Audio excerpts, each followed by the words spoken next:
Pemirsa, menjalani bisnis di bidang fashion memang sangat menjanjikan dan tentunya memiliki peluang yang sangat besar untuk dijalankan.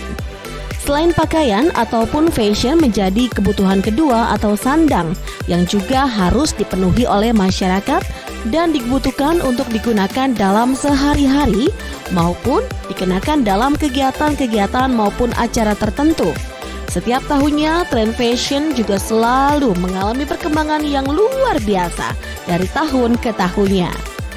Seperti halnya Lia Amalia, owner sekaligus desainer dari Ramallah Hijab dan Ramallah Tailor, yang juga sudah mulai menekuni bisnis di bidang fashion sejak tahun 2017. Sebelum menekuni dunia reseller, wanita kelahiran 39 tahun silam ini memang terlahir dari keluarga yang juga menekuni bidang fashion sejak dirinya masih kecil. Wanita yang lahir dan dibesarkan di Anyer dan menempuh pendidikan hingga S3 di Universitas Negeri Jakarta, memiliki segudang pengalaman dan prestasi di bidang fashion dan masuk dalam deretan desainer Banten yang juga menjadi pelopor hijab etnik pertama yang mengangkat kearifan dan ikon Banten sebagai desain motif hijab Ramallahnya. Ibu dari 2 orang putra dan 2 orang putri ini, selain memiliki usaha di bidang fashion Ramallah Hijab dan Ramallah Tailor, juga menjadi founder dari Red and White English Course dan beberapa kali mengikuti fashion show bersama desainer kenamaan di Indonesia seperti Tang Yunas dan desainer internasional Arlina Ayu di Indonesia International Modest Fashion Festival di GCC Jakarta Oktober 2023 lalu, dan meraih juara pertama penjualan terlaris di Serang Fair 2022-2023 secara berturut-turut. Lalu seperti apa ya keseruan saya ngobrol lebih dalam bersama sosok desainer Banten asal kota Serang, Lia Amalia, selama 1 jam ke depan di So What? Sosok wanita hebat. Assalamualaikum warahmatullahi wabarakatuh. Halo pemirsa, jumpa lagi bersama saya Rita Damayanti, tentu saja di program So What? Sosok wanita hebat. Dan kali ini di So What, saya mengundang salah seorang tokoh ya, tokoh ini seorang desainer Banten ya.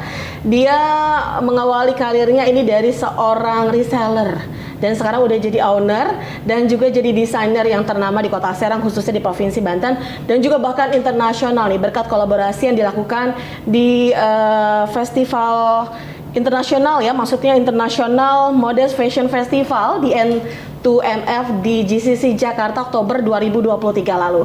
Langsung saja kita sambut ada Mbak Lia Amalia. Halo. Halo Mbak Waduh, Rita. apa kabar nih? Alhamdulillah. Sehat baik, ya? Alhamdulillah. Terima Waduh. kasih nih udah diundang di Banten TV yang luar biasa, Banten. Waduh, terima kasih juga nih sudah hadir di sini ya. Ya, sama-sama. Dengan segala macam kesibukannya yang luar biasa ya. Sekarang lagi sibuk apa nih ngomong-ngomong? Sekarang lagi persiapan Ramadan karena sebentar lagi kita menghadapi bulan Ramadan. Jadi lagi nyiapin raya series seperti itu, kayak gitu sih, Rita. Oke, ini luar biasa banget ya sepak terjangnya. Kalau misalnya kadang-kadang kalau kita ngelihat, aduh ini desainer, iyalah udah bakatnya gitu kan, emang mungkin dari keluarganya yang sudah mumpuni, mapan dan lain segala macamnya. Tapi kadang-kadang yang orang-orang tidak tahu nih, jatuh bangunnya juga pasti ada dong ya. Iya, betul. Dari seorang Lia Amalia nih. Ini kalau misalnya berbicara flashback, awal mulanya sejak kapan sih berkecimpung di bidang fashion sendiri, Mbak? Iya, jadi betul kata tadi Teh Rita bilang bahwa saya memang mengawali karir di dunia fashion itu nggak lama, mulai dari 2017. 2017? Iya, kita mulai dari reseller, kita menjualkan multi brand ya, dari berbagai macam brand, hijab, baju dan lain sebagainya. Lama-lama, alhamdulillah respon pasar luar biasa. Jadi kita punya reseller, punya banyak pelanggan dan banyak achievement lain. Terutama kita juga apply ke Bank Indonesia, alhamdulillah jadi mitra binaan Bank Indonesia. Seperti itu. Jadi dari 2017 awalnya reseller ya. Betul. Kalau misalnya sebelumnya flashbacknya, kalau misalnya Mbak Lia sendiri sebenarnya backgroundnya apa sih? Emang mungkin berkecimpung di bidang fashion atau memang seperti apa sebelumnya? Sebelumnya memang kalau saya senang bisnis. Bisnisnya di dunia pendidikan sebelumnya, Terita. Tapi karena memang dari dulu itu background keluarga saya memang dari pedagang. Ibu saya juga penjahit. Jadi cuman dari dulu memang dilarang jadi tukang jahit. Buat apa sih jadi tukang jahit gitu? Padahal masa depannya nggak begitu cerah gitu kali ya. Dalam pandangan orang tua bahwa tukang jahit itu kurang menjanjikan lah, seperti itu. Jadi saya suka nyolong-nyolong pinjem mesin dan lain-lain gitu, pakai mesin. Dan saya juga terbiasa dengar deru mesin ya tiap hari, karena kita dihidupi juga salah satu oleh ibu dari mesin jahit tadi. Dari mesin jahit gitu. Jadi kalau misalnya bisa ngejahit sendiri dari usia berapa nih ngomong-ngomong? Udah dari dulu emang suruh bantu jahit ibu dari kecil, dari semenjak SD kayaknya udah bisa jahit. Luar biasa. Lama-lama SD kalau gue masih main kelereng ya. Iya. Main orang-orangan itu. Main kelereng juga, main layangan juga. Tapi suka pegang inilah, suka sudah dikenalkan. Cuman memang waktu itu ibu nyuruhnya bukan memotivasi gitu ya, tapi ya udah bantu deh gitu. Padahal secara tidak langsung itu juga sudah nempel. Nah, by the time saya juga kurang minat di dunia fashion karena sudah didoktrin tukang jahit gitu. Padahal fashion kan sangat luas ya teman-teman. Ada desainer, ada fashion stylist, jahit dan lain-lain sebagainya gitu. Jadi ya seperti itu awalnya. Jadi dari SD karena memang mungkin background tadi keluarga ya, memang penjahit, jadi memang sudah ada bakat atau mungkin bibit-bibitnya nih ya. Luar biasa. Ini ngomong-ngomong, kalau tak kenal maka tak sayang katanya ya. Ini kalau sebenarnya backgroundnya kalau bisa diceritain seperti apa sih dari kecil, terus sekolah di mana sampai dengan akhirnya bisa berkecimpung di bidang fashion seperti apa nih? Ya, awalnya di bidang fashion itu saya berkecimpung karena tadi kenalan dengan dunia fashion. Awal saya sekolah di MI Pabuaran Jaha. Ibu guru dan bapak guru tercinta, I love you. Kok asli mana sih? Asli Anyer teh. Saya asli Anyer, Kabupaten Serang ya. Jadi udah biasa ke pantai juga lah ya. Anak pantai. Jadi kalau galau ke pantai teh. Dapat inspirasi mungkin sebagian ide-ide fashion jadi itu ya. Banyak di pinggir banget pantai gitu duduk ya. di pinggir pantai. Jadi saya dibesarkan di Anyer, anak pantai. Walaupun rumah saya nggak terlalu dekat sekali dengan pantai, tapi sudah dekat dengan dunia pantai lah ya. Betul. Jadi terus MTS, lanjut ke MTS Anyer. Terus lanjut juga di SMA 1 Anyer. Jadi saya banyak besar di Anyer. Baru kuliah pindah ke Serang. Itu pun banyak pertentangan karena saya anak terakhir, anak bungsu, nggak boleh jauh-jauh. Pengennya ke Bandung atau nggak ke Jogja. Tapi nggak boleh ya? Nggak boleh, nggak dikasih. Tiketnya ya? Nggak dikasih. Senasib berarti kita ya? Oh iya. Oh my God. Jadi akhirnya ya udahlah finally di Serang. Nah di Serang terus saya ngambil S1 pendidikan bahasa Inggris. Jadi basically guru. Keguruan. Basically-nya guru, akhirnya malah jadi desainer ya. Itu loncat kelas banget itu. Iya. Bukan hanya UMKM yang naik kelas, tapi ini juga udah loncat kelas sebenarnya. Loncat kelas ya. Pindah rumah. Iya bener. Oh jadi bahasa Inggris basicnya. Iya, terus awal-awal itu buka bahasa Inggris, terus setelah S1 lanjut S2 teh, karena saya anak bungsu disuruh buru-buru nikah. Biar nggak buru-buru nikah, saya kabur ke Malaysia. Ngambil nyari beasiswa. Kebetulan juga ada saudara di sana, jadi coba-cobalah di sana. Ternyata terlambat. Daripada saya terlambat masuk entry akademiknya, jadwal akademik, terus saya nggak pulang ke Anyar, pulang ke Jakarta. Pulang malah ke Jakarta. Iya, daftar ke UNJ, Universitas Negeri Jakarta. Nah, di UNJ itu apa jurusannya nih? Manajemen pendidikan. Oh, masih tetap seputar pendidikan ya. Masih seputar pendidikan. Nah, setelah lulus akhirnya nikah, terus ya S2-nya biar kepake gitu kan. Dan saya juga senang di dunia mengajar. Alhamdulillah diterima jadi dosen di salah satu universitas di Banten. Wah, gitu. luar biasa. Ini banyak banget ini berarti ya sampingannya. Berarti memang kalau misalnya jurusan background pendidikan tadi ya, manajemen pendidikan tadi ya? Yes, benar. Nah, kenapa akhirnya kata Terita gimana ceritanya jadi fashion gimana designer? itu? Ini harus dikulik ini. Yes, betul. Karena memang perjalanan saya sebagai seorang pebisnis itu terus berjalan, walaupun memang saya ngajar, porsi ngajar dan bisnis itu agak balance lah. Bahkan cenderung lebih banyak di dunia bisnisnya. Nah, karena terjun di dunia fashion waktu itu. Alhamdulillah dapat fasilitas dari Bank Indonesia. Terima kasih sekali, saya udah difasilitasi dan teman-teman untuk jadi bisa desain. Karena Teh Lia waktu itu mulai bikin koleksi, cuma nggak ngerti bikin koleksi tuh kayak gimana, mood boardnya, palette colornya, harus bikin satu seri tuh bikin berapa. Nah, akhirnya dikasih. Ada fasilitasi? Iya, difasilitasi oleh Bank Indonesia. Okay. Waktu itu memang mungkin karena fasilitas dari eksternal, jadi terbatas waktunya. Dari situ saya juga dimotivasi oleh Bank Indonesia, ayo Telia diseriusin, ikut kelas fashion. Nah, saya juga berpikir lagi. Pas lagi pandemi, nah orang-orang pandemi di bidang fashion semuanya itu rata-rata pada bobo. Ya, bobo cantik. Bobo cantik. Bobo cantik. Tapi ini gimana nih waktu itu? Nah, alhamdulillah karena Bank Indonesia terus menyemangati kita, ngasih pelatihan, saya nggak mau berhenti. Ya, terus salah satunya juga saya dan teman-teman menginisiasi lah bikin Banten Fashion Community yang alhamdulillah disupport banget sama Bank Indonesia dan juga dari pemerintah tentunya. Di situ saya terpilih jadi ketua Teh. Wah, jadi Banten ketua Fashion Fashion Community. Jadi level berarti udah jalan berapa tahun nih sampai sekarang? Udah 3 tahun. 3 tahun. Nah, dari situ banyak sekali kesempatan untuk kita tampil. Saya waktu itu menyemangati teman-teman, kita jangan berhenti. Kalau berhenti ibaratnya kalau kita jalan lebih susah lagi. Kalau kita udah sprint, ya setidaknya kita jalan kaki ya, daripada berhenti lebih susah lagi memulainya. Betul sekali. Nah, menyemangati teman-teman, ayo kita bikin fashion show, roadshow se-Banten. Itu pada pandemi tadi? Masa pandemi. Okay. Dan karena masa pandemi ngajar juga online, saya nggak mau berhenti, seneng belajar orangnya Teh. Jadi ngambil sekolah di Italian Fashion School, ngambil di Jakarta, di Pondok Indah. Buat lebih memperdalam nih ya. Memperdalam dan juga lebih expert lagi, dan di situ pengajarnya memang harus dari luar negeri.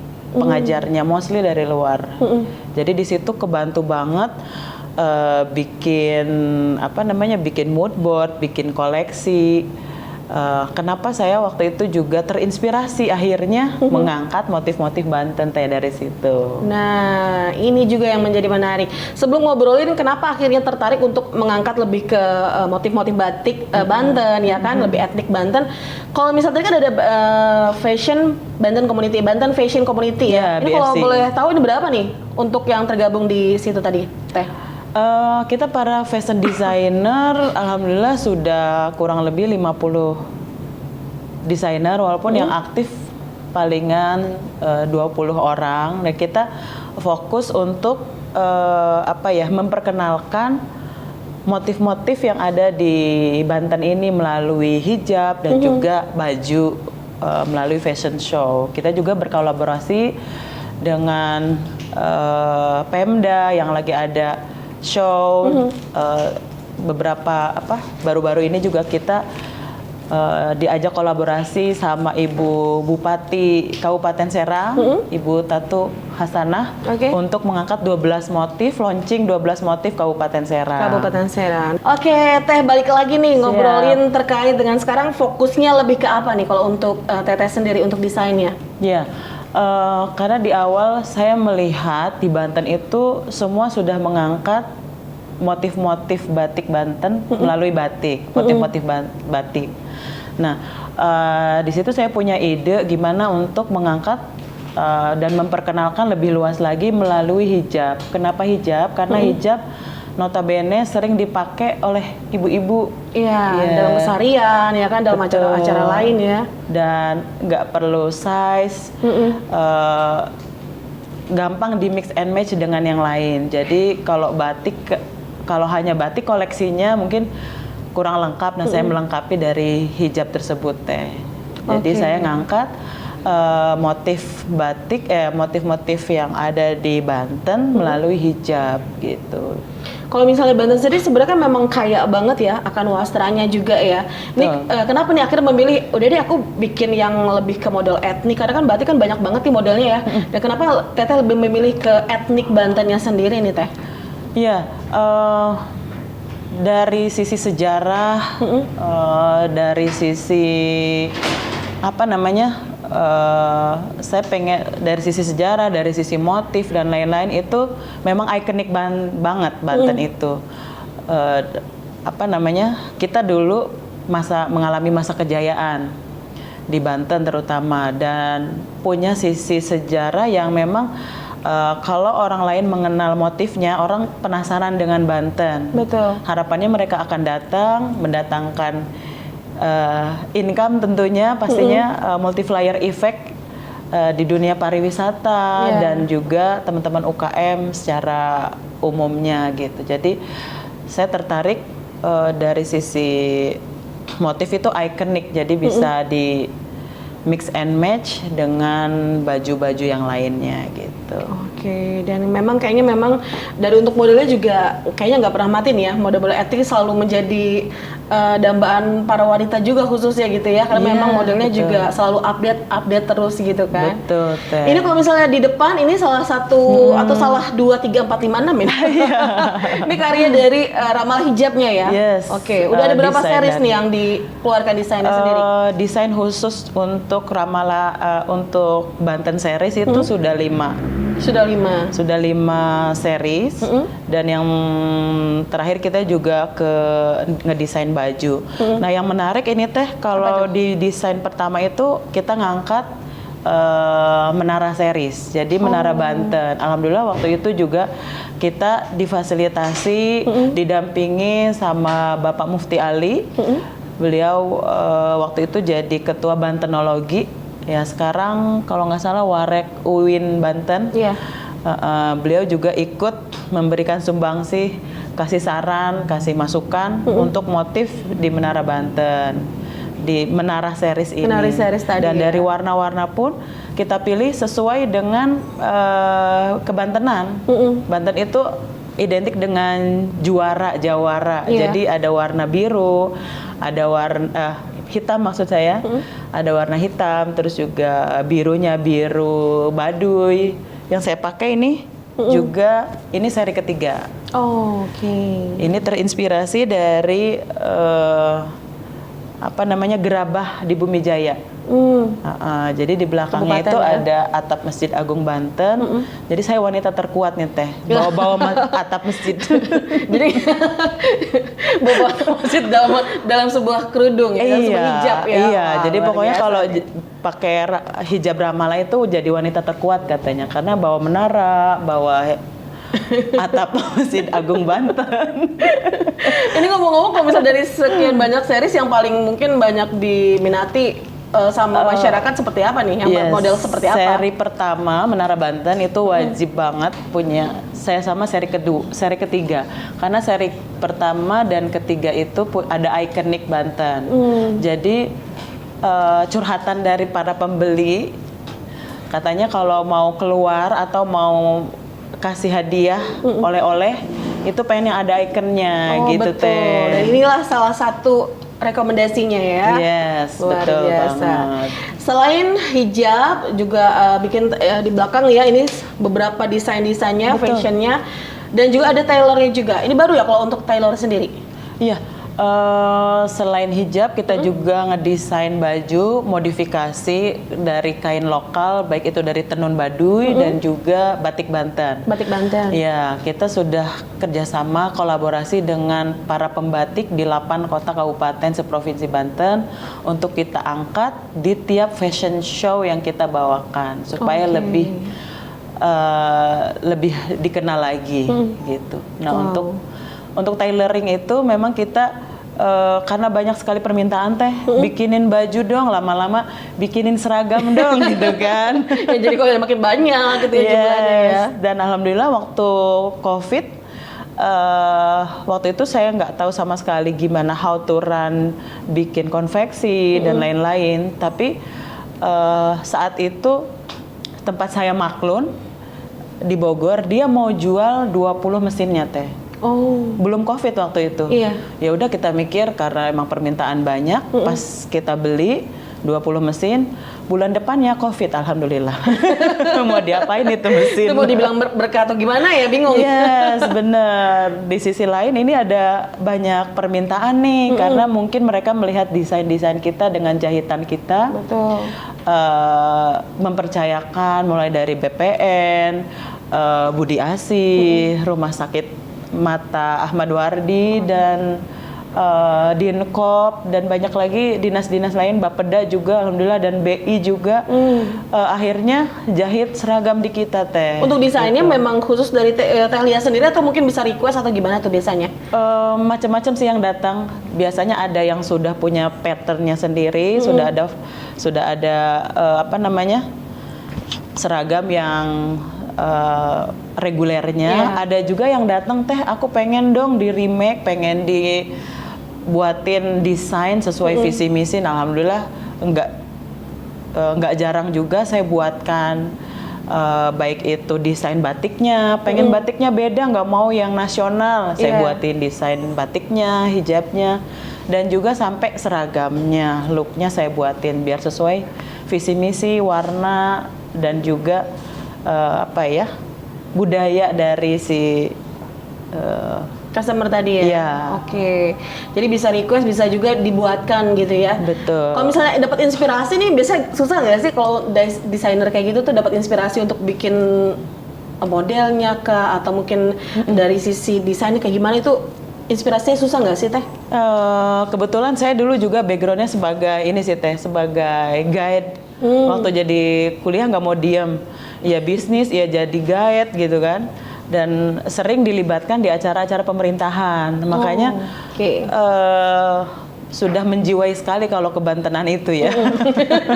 Kalau untuk inspirasi motif Banten, alhamdulillah nggak ada kesulitan, tapi inspirasi itu bisa datang dari mana aja. Betul. Karena memang saya juga dibesarkan di Banten, proses kreatif dari desain sendiri itu muncul biasa dari ketika kita ngelihat tren, terus ngelihat YouTube, buka Instagram, dan juga kita ketika keliling ke daerah-daerah. Kayak di seri kelima itu saya memadukan, saya diajak sama Dinkop Kota Serang, acara Apeksi di Bantimurung waktu itu di Makassar. Wow. Ada apa, kupu-kupu gitu kan. Akhirnya di seri 5 ada kupu-kupunya tapi tetap ada khas Bantennya. Khas Bantennya. Oh, jadi di-combine lah ya. Di-combine. Nah, kalau seri ketiga ini ceritanya saya tuh lagi ini teh pengen apa ya gitu, di galeri itu pengen ada ikon Banten. Nah, ketemulah gerabah. Saya beli gerabah. Lihat motifnya bagus nih buat dihijab. Jadi sampai harus memunculkan visualnya langsung gitu ya? Yes, harus langsung datang, dan juga warna-warnanya sih terutama. Betul. Ini juga warna terakota itu terinspirasi karena dari salah satunya dari gerabah. Gitu. Ini ya lebih ke soft pastel gitu ya, cantik ya? Yes, betul. Kalau untuk yang di seri ini, yang seri 1 itu lebih ke bold. Oh, lebih ke bold. Iya, bold banget, etnik banget. Waktu itu dapat masukan juga dari Pak Erwin. salah satu yang pernah jadi Kepala Bank Indonesia. Betul. Terima kasih banget, beliau very support Ramallah. Coba dong bikin yang nude, yang bikin yang pastel-pastel gitu. Jadi alhamdulillah kita juga bikin serian yang pastel gitu warnanya. Jadi support dari berbagai macam, ini udah banyak banget, luar biasa ya. untuk Alhamdulillah. Ramallah. Kalau misalnya ngomong pencapaian nih, pencapaian apa aja nih yang udah diraih oleh Ramallah nih Teh di tahun 2023 kemarin ya, lebih tepatnya?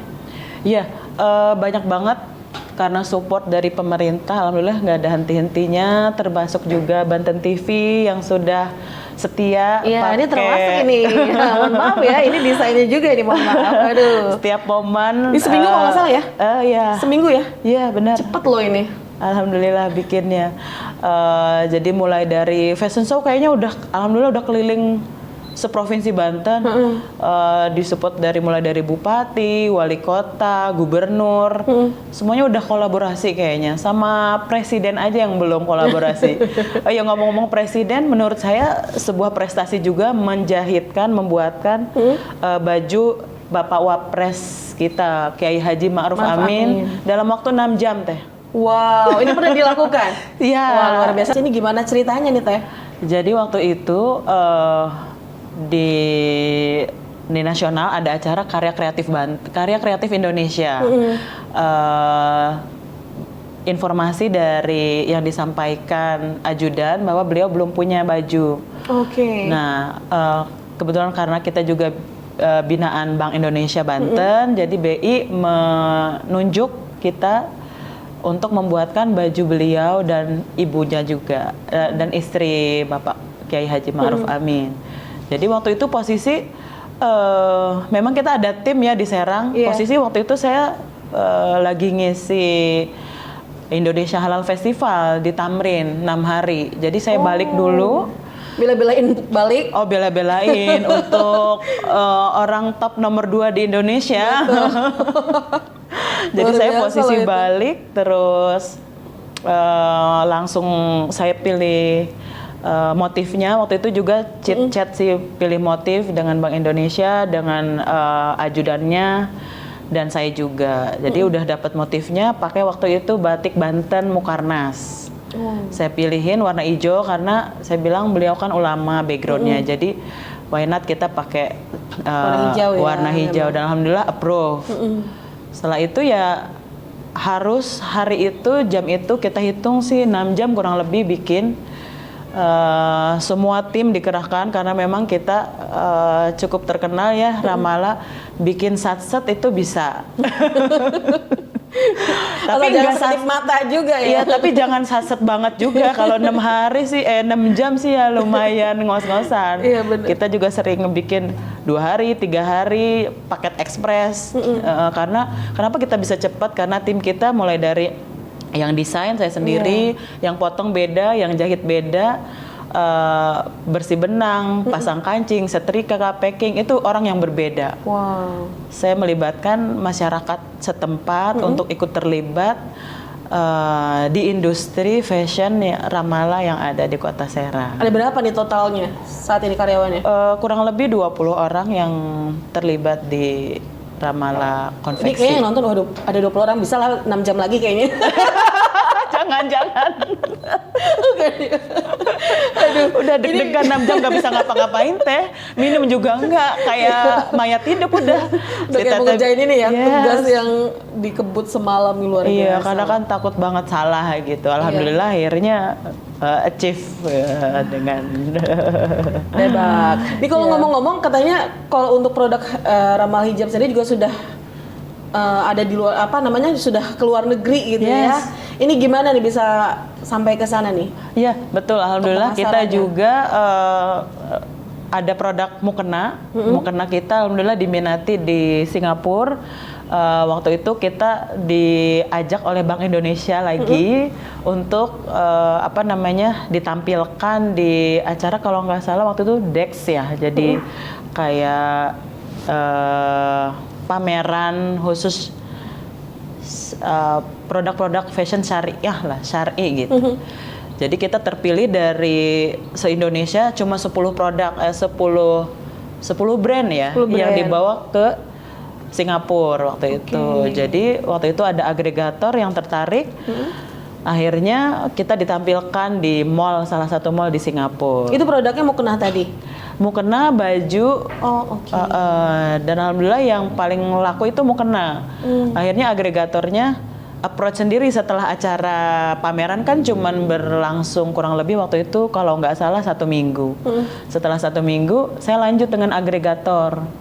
Jadi pihak ketiga yang menjualkan produk kita di Singapura. Iya. Waktu itu sampai ditawarin bikin Ramalah Singapura. Karena memang peminatnya luar biasa. Iya. Kenapa nggak diambil teh? Kita belum kayaknya kalau ngukur diri ya khawatir nggak achieve 6 jam gitu nggak loh. makan minum. Jadi mungkin kenapa kita nggak ambil sekarang? Jadi kita lebih fokus untuk lebih ke kualitas dan juga delivery dan lain-lain kita harus pikirin. Khawatir juga kan karena itu ada MOU ya. Iya. Jadi ya kita hold dulu untuk ngambil itu. Dan setelah itu yang terakhir ini yang terbaru kita dapat undangan untuk kolaborasi dengan desainer internasional. Waktu itu ada yang dari London, Paris, Australia, Malaysia. Nah kita kebagian kolaborasi dengan desainer Malaysia Kak Arlina Ayu di acara. Yang kemarin ini Oktober Yes. ya, baru kemarin ya. Di acara IN2MF tuh Iya.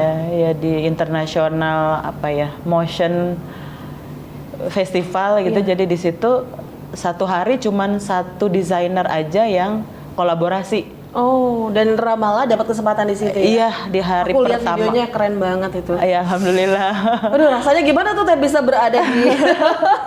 Aku yang nontonnya sampai speechless ya. Maksudnya, aduh bisa berada di satu panggung dengan desainer internasional gitu kan. Itu kayaknya yang pencapaian luar biasa teh. Iya, alhamdulillah juga saya merasa honor ya, merasa tersanjung waktu itu. Yang fokus saya sih Banten nih diakui nih. Betul. Karena memang saya bawa hijabnya. Jadi ya. Kak Arlina Ayu itu bikin bajunya, saya kolaborasi Kolaborasi dari hijabnya. hijabnya, Jadi betul. hijabnya dipakai untuk mix and match dengan bajunya. Waktu itu ya nervous juga sih teh. Kita suruh bawa hijab semuanya, mereka pilih. Nervous karena khawatir tidak perform gitu ya. Iya. Karena sekelas juga di situ ada Ibu Ida Royani, desainer-desainer ternama yang lain yang mereka udah biasa fashion show, catwalk di Paris, di New York Fashion Week. Agak jiper juga sih Ramalah lokal alhamdulillah- desainer gitu. Alhamdulillah diterima gitu ya. Alhamdulillah diterima Dan matching banget itu juga keren banget pokoknya. ya alhamdulillah terima kasih Luar biasa dapat loh. pengakuan. Ini ngomongin kalau misalnya bisnis di bidang fashion, ini kalau boleh tahu nih teh mungkin sekedar informasi juga kalau misalnya untuk pemirsa di luar sana yang ingin terinspirasi punya bakat di bidang fashion, berapa sih teh omsetnya teh? Kalau ngomongin omset Ada di sini mungkin bocorannya. saya tulis di sini ya. Kalau ada di UMKM itu kan ada leveling ya teh. Jadi level mikro, makro, menengah dan juga besar. Kalau sekarang ada mikroba juga katanya. Saking kecilnya. Mohon maaf itu beda konteks. Beda. Ya, beda konteks Bu ya. Jadi saking kecilnya ada mikroba. Alhamdulillah kita sangat bersyukur sekali. Mendapat banyak support dari berbagai pihak tadi. Selain kita juga tidak berhenti belajar ya, kalau udah di leveling itu kita kayaknya di menengah lah.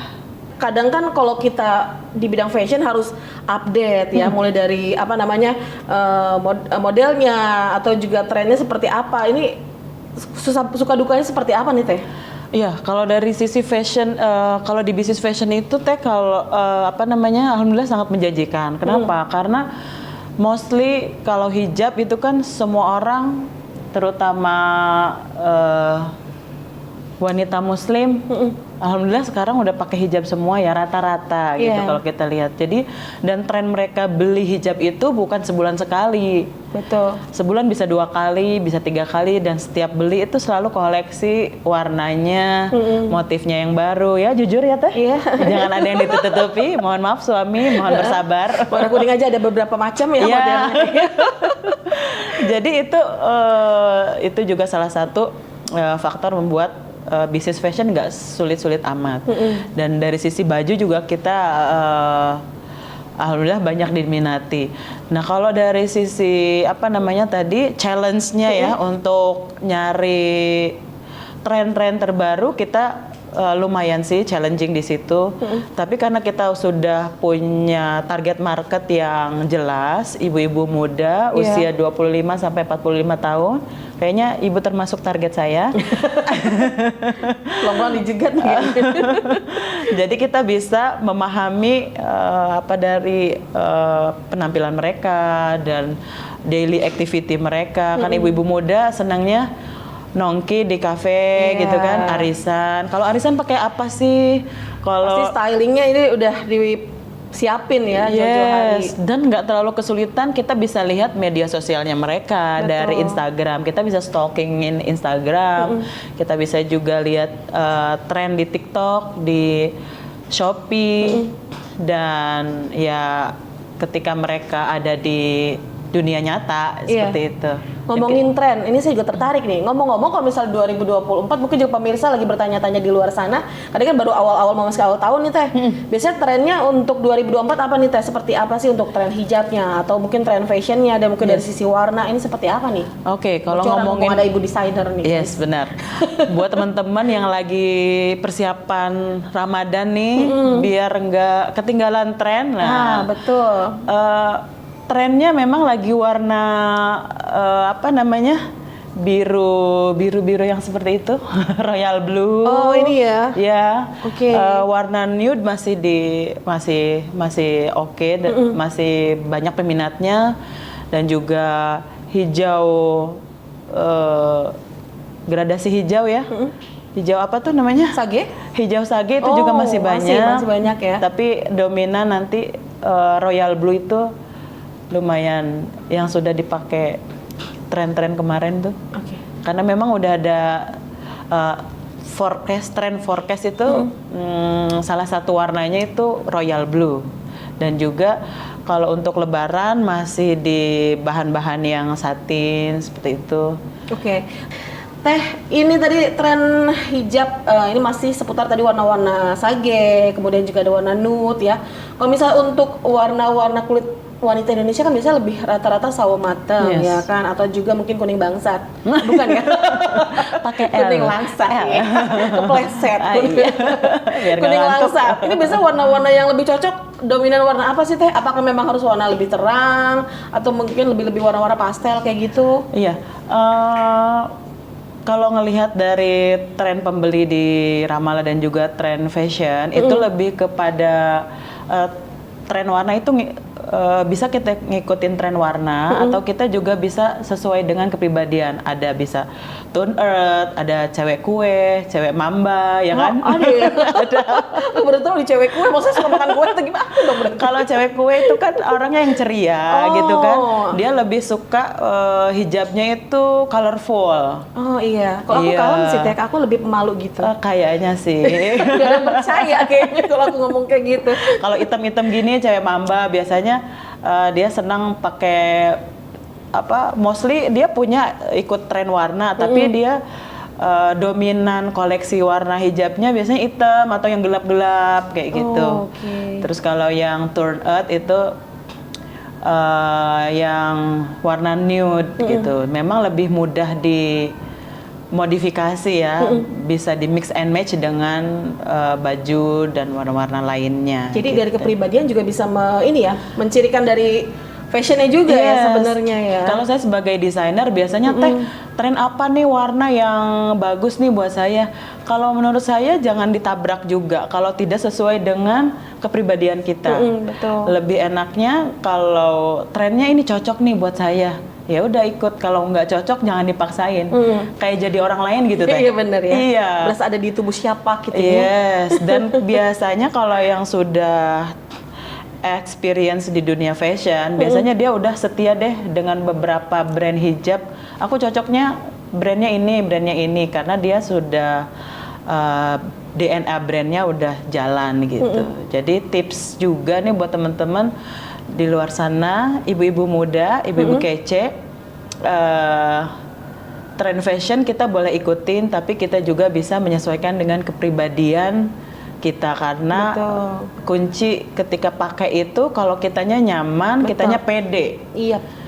Baju apapun, warna apapun jadi oke. Kelihatan kan? Kalau saya kayaknya nggak pede pakai baju kerudung kuning-kuning, walaupun saya yang bikin ya bajunya. Saya buat. Aku lebih seneng yang colorful warnanya tuh, yang lebih yang warna-warna cerah, karena ya tadi kepribadian pemalu tadi itu. Betul. Pada ceria. Pengalaman saya buatin desain juga gitu Teh. Jadi sesuai dengan kepribadiannya. Kalau orangnya kalem terus saya kasih yang ngejreng. Iya, takutnya dia agak berani keluar. Yes. Nggak berani keluar. Kebayang tuh pakai bajunya gimana. Nggak gue banget. Iya gitu. benar. Teh, ini kan kalau nggak salah Teh Lia juga jadi ketua PPUMI ya. Yes. Apa sih itu kalau bisa dijelasin sedikit?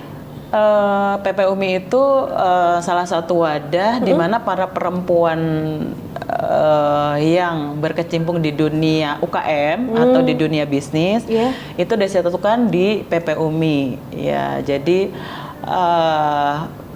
ketua kita Ibu Munifah Shanwani. Jadi UMKM memang khusus perempuan.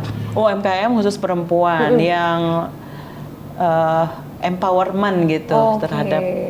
Ngomong-ngomong tentang UMKM yang memang emang kan rata-rata dominannya yang perempuan ya. Yes. Kalau Teteh melihat sendiri UMKM di Provinsi Banten yang memang dibidangi oleh perempuan, entah itu berbagai bidang fashion dan lain sebagainya, kria dan lain sebagainya. Bagaimana Teteh melihat geliatnya di Provinsi Banten dan juga dukungan dari pemerintah? Iya, luar biasa banget ya.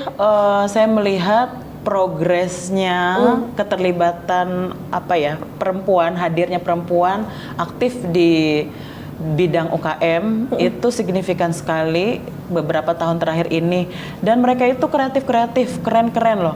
Karena basically memang kita ini multitasking, jadi bisa sambil ngulek sambal, angkat telepon Sambil customer jahit, sambil jahit, nyiapin anak ya, nyiapin anak, mulutnya ngomel juga. Jadi mungkin itu talenta yang yang kita arahkan lebih positif lagi untuk menambah income, income keluarga. Jadi dari situlah lahir banyak sekali pengusaha-pengusaha perempuan yang kreatif di dunia, baik itu fashion, food, ya terutama pelaku UKM. Dan kehadiran pemerintah pun sangat signifikan juga Teh dalam nge-push kita sebagai pengusaha perempuan, baik itu dari sisi pelatihannya, pelatihan baik itu soft skill, hard skill, disupport juga perlengkapannya. Itu sih yang terakhir, perlengkapan yang kurang. Betul. Harus lebih disupport lagi ya, betul. Yes, jadi saya dan teman-teman di dunia bisnis merasa sangat kehadiran kami itu diterima dan menjadi warna tersendiri untuk para ibu-ibu lebih aktif dan lebih positif tentunya kegiatannya. Jadi kita kumpul, sharing, saling menguatkan. Oke, jadi dukungan pemerintah ini luar biasa ya. Tadi seperti ada ajang-ajang kreatif juga untuk para fashion designer ya. Ini juga luar biasa. Jadi kalau misalnya kita memang mau manfaatin itu udah bagus banget.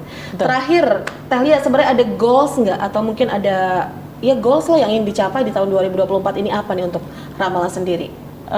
Kita pengen lebih ke menasional sih Teh, lebih menasional dan internasional pastinya. Kenapa? Karena ketika kita sudah dikenal lebih luas lagi, kesempatan untuk Ramallah memberikan banyak manfaat ke banyak orang itu lebih besar lagi, karena sesuai namanya Ramallah itu rahmatan lil alamin.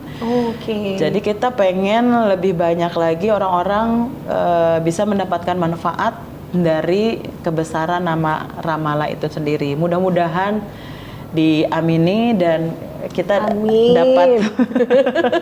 dapat support juga yang luar biasa gitu. Oke, luar biasa banget ini ya. Sangat menginspirasi banget ya. Juga tadi banyak banget ya ilmu-ilmu yang kita dapatkan terkait dengan fashion, tren hijab dan lain sebagainya.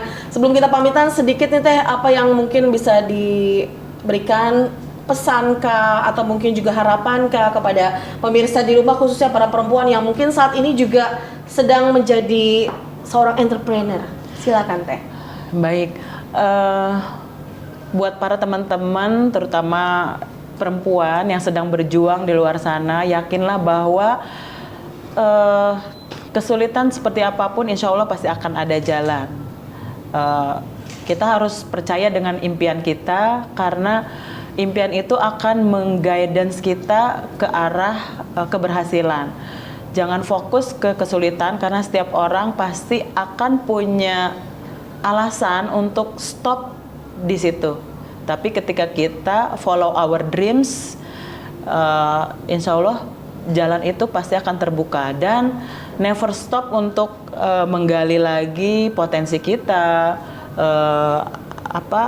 hal-hal lain di luar kita. Jadi kita terus memotivasi diri dan juga nggak pernah berhenti untuk terus bergerak. Gitu. Semangat teman-teman perempuan pengusaha Indonesia. Oke, luar biasa.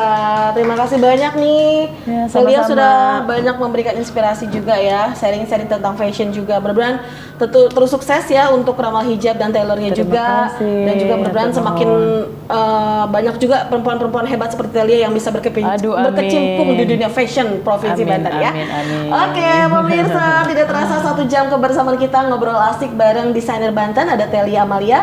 Dan saksikan kami kembali dalam edisi lainnya. Akhir kata, saya Rita Damayanti dan juga seluruh kru yang bertugas dulu pamit. Wassalamualaikum warahmatullahi wabarakatuh. Bye-bye. Selamat sosok wanita hebat.